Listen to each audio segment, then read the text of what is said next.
আমার অ্যাকোয়ারিয়ামের মাছগুলো তো ভালোই আছে, যে ছোট ছোট মাছগুলো ছিল সেগুলো এখন অনেকটা বড় হয়ে গেছে। ফিল্টারের জন্য আর প্লেকো ফিশটার জন্য আমার অ্যাকোয়ারিয়াম ভালোই পরিষ্কার থাকে, এখনো পর্যন্ত আমি একবারও এর মধ্যে জল পরিষ্কার করিনি। আর গাপ্পির বেবিগুলোও অনেকটাই বড় হয়ে গেছে, এদেরকে আমি এর মধ্যে রাখি না, কিন্তু বড় গাপ্পিগুলোর মধ্যে একটা গাপ্পি অসুস্থ, ঠিক মতো খাওয়া দাওয়া করছে না, তো ট্রিটমেন্টের জন্য ওকে এখানে আলাদা করে রাখতে হয়েছে। কয়েকদিন রেখে দেখি ঠিক হয়ে গেলে তারপর একে বড় ট্যাঙ্কে আবার শিফট করে দেবো, তারপর গাপ্পির বেবিগুলো এর মধ্যে শিফট করে দেবো। আর এই বেটা ফিশটা তো আমার খুবই পছন্দ হয়েছে, সত্যি খুব ভালো লাগে দেখতে।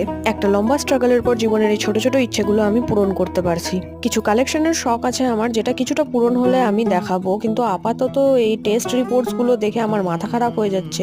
রিপোর্টস তো না, মনে হচ্ছে যেন একটা পুরো নোটবুক পাঠিয়ে দিয়েছে আমাকে। যাই হোক, 80টা রিপোর্টস তো এতগুলো পেপার তো হবেই, অত সবকিছু তো দেখানো যাবে না, কিন্তু মেজর যে দুটো প্রবলেম আমি বলেছিলাম সেটা হচ্ছে এখানে কতটা হওয়ার কথা আর কত কম হয়ে আছে, যার জন্য আমার এত প্রবলেম হয়।